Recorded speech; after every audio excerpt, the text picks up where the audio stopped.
Welcome back to new vlog. કેમ છો? I hope બધાય મજામાં હશો. હું પણ મજામાં છું. તો 1 વાગી ગયો છે. 1માં હજુ 5 મિનિટની વાર છે. તો સેટ કરી દો અહીંયા. એટલે જો નેન્સીબેન કરે છે રોટલી અને હું ચોળવું છું. આ બાજુ ચોળી, બટેકા, રીંગણા, ટમેટાનું મિક્સ શાક બની ગયું છે. અને હું રોટલી બનાવતા ચૂરમું બનાવું છું. તો ગરમ ગરમ રોટલીનું ચૂરમું. અમારે આદત પડી ગઈ છે કે કંઈક ને કંઈક ઘણી વસ્તુ હોય.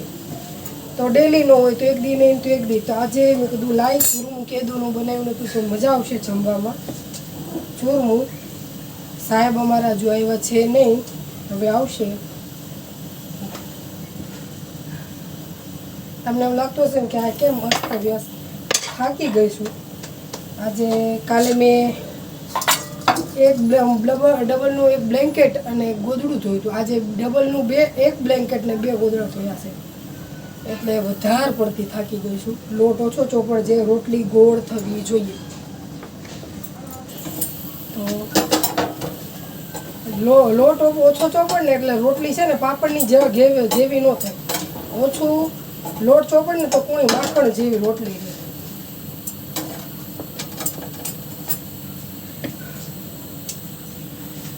તો મળીએ બપોર પછી. તો અને હા, ઓલો વિડીયો મેં ધ્રુવી એને બનાવ્યો તો કેવો લાગ્યો કેવો નહીં પ્લીઝ કમેન્ટ કરજો. તો એકાદ વિડીયો મેં પાછો ધ્યાનમાં રાખ્યો છે તો બીજો વિડીયો બનાવું. તો વિડીયોમાં રોટલી ચોળવતી જાઉં છું, ચોપડતી જાઉં છું, ચૂરમું બનાવતી જાઉં છું. અને હવે આ રોટલી ચોળાઈ ગઈ છે. હવે ગોળ સમારતી જઈશ. કેમ કે આજે ચોળીનું શાક હતું ને એટલે બહુ ફોલવામાં બહુ વાર લાગી. આજે સુધારવાની નહોતી કેમ કે ખાસો ટાઈમ થઈ ગયો ને એટલે ખાસો એટલે 3-4 દી ઉપર થઈ ગયો. એટલે હવે જાજે ભાગે હું દાણાવાળી જ લાવું. એટલે દાણાવાળી હતી એટલે ફોલવામાં બહુ જ વાર લાગી. જો ચૂરમું આય બા